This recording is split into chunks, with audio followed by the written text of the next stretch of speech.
कि टीनेजर्स को काफ़ी हद तक बहुत सारी प्रॉब्लम्स और चेंजेस को महसूस करना होता है। एग्जैक्ट प्रॉब्लम कहाँ है और कितनी है ये हम कभी पता नहीं लगता। नमस्कार, मैं हूँ कोमल मित्तल और हम बात करने वाले हैं कि टीनेजर्स को अक्सर क्या प्रॉब्लम्स फेस जब हम बात टीनेजर्स की करते हैं तो गर्ल्स की बात अक्सर हर कोई करता है, बट मेल्स जो बच्चे होते हैं, बॉयज होते हैं, वो टीनेज एज में जब आ जाते हैं तो कौन सी प्रॉब्लम्स और कौन सी ऐसी चीज़ें जो फेस करते हैं और वो बता नहीं पाते, इस बारे में डिस्कशन कोई नहीं करता।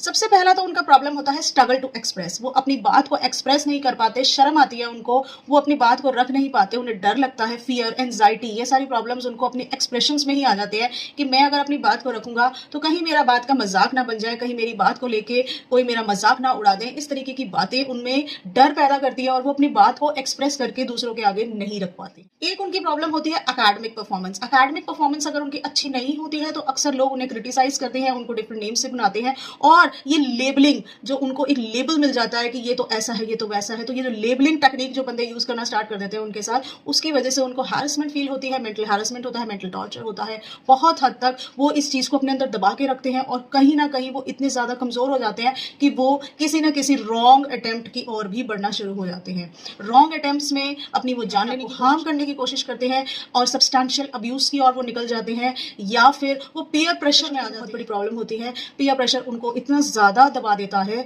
कि अपनी एक इमेज बनाने के चक्कर में, अपनी एक स्टैंड बनाने के चक्कर में वो कुछ भी गलत या बिना सोचे समझे एक्शन ले लेते हैं जो कि उनके लिए या फिर उनके रिलेटिव्स के लिए या उनके नियर एंड डियर वंस के लिए बिल्कुल अच्छा नहीं है। टीनेजर्स में आ जाते हैं, that is IBD, inflammatory bowel disease. That means उनको जब वो अपना प्रेशर डेवलप करते हैं, वॉशरूम जाना होता है उनको, उसमें भी उन्हें दिक्कत होती है, स्टूल पास आउट करने में उनको कोई ना कोई इस तरीके की परेशानी फेस होती है जो कि वो बता नहीं पाते, सिर्फ अपने लैक ऑफ एक्सप्रेशन, शर्म, डर, फियर, एंजाइटी, ये सारे रीजंस की वजह से वो अपनी बात को रख नहीं पाते कि हमें ये प्रॉब्लम है, ना ही उसका एक अच्छा इलाज निकलवा पाते हैं। अंदर इतनी एनर्जी होती है, कहीं ना कहीं भागना, दौड़ना, अनइंटेंशनली वो किसी ना किसी प्रॉब्लम में फंस जाते हैं क्योंकि उनके अंदर इतनी ज्यादा एनर्जी होती है, एनर्जेटिक इतने होते हैं, कहीं भी खेलना है, कूदना है, दौड़ना है, चिढ़ना है, यही चीजों में वो अपने आप को अनइंटेंशनल इंजरीज की ओर भी ले जाते हैं। दैट मीन्स वो चाहते नहीं है, दैट इज नॉट इंटेंशनल, अनचाही चोटें उन्हें लग जाती है, वो कहीं भी गिर जाते हैं, टकरा जाते हैं, कोई उनके साथ ऐसा कोई मजाक कर देता है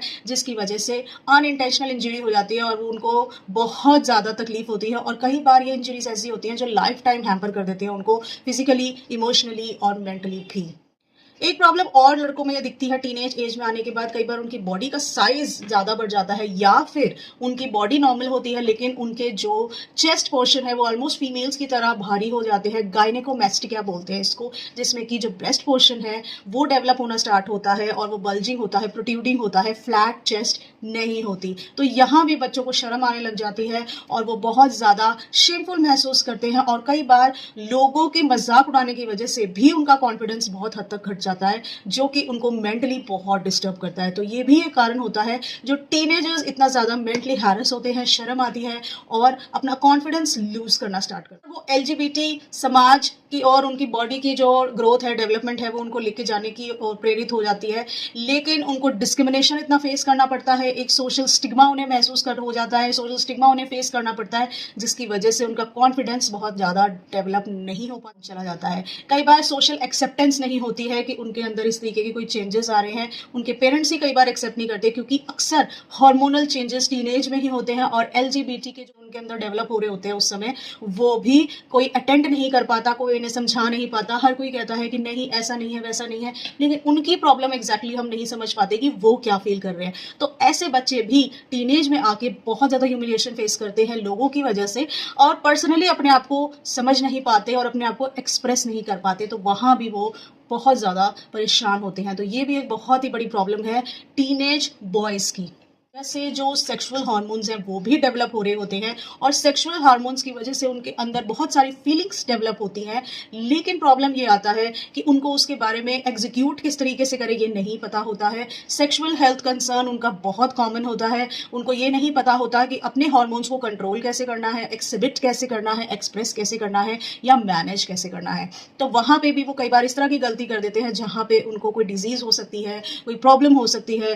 कोई हैरेसमेंट फेस करने को मिल सकती है सकती है, तो ये भी एक कंसर्न होता है एक टीनेज बॉय का। न्यू जमाना है, न्यू मेथड्स हैं, तो यहाँ पे एक चीज और ऐड ऑन हो गई है, social media risk. That means आजकल जो सोशल मीडिया पे एक्सपोजर मिला हुआ है बच्चों को, उसकी वजह से भी उनके बहुत सारे रिस्क डेवलप हो गए हैं। उसमें से एक फैक्टर है sexting. That means a sexual involvement के लिए sexual messages, sexual content, sexual sexting. That means sexual messages, sexual content, sexual illicit content, और इन सबको आपस में वो शेयर करते हैं, कोई मैसेजेस के फॉर्म में, कोई वीडियोस के फॉर्म में, कोई पिक्चर्स फोटोग्राफ्स के फॉर्म में, और आपस में कई बार अपनी भी पिक्स शेयर करते हैं सेक्सटिंग के फॉर्म में, जो कि उनके लिए आगे जाके बहुत बड़ी प्रॉब्लम रेस कर देती है और एक दूसरे के लिए डर भी पैदा कर देती है। तो ये एक तरीके के सोशल मीडिया रिस्क हैं, जहां पे वो नोन या अननोन पर्सन से मिलते हैं और बात करते हैं और अक्सर एक गलत एटमॉस्फेयर या एनवायरनमेंट में फंस जाते हैं। तो ये एक न्यू रिस्क है, सोशल मीडिया रिस्क।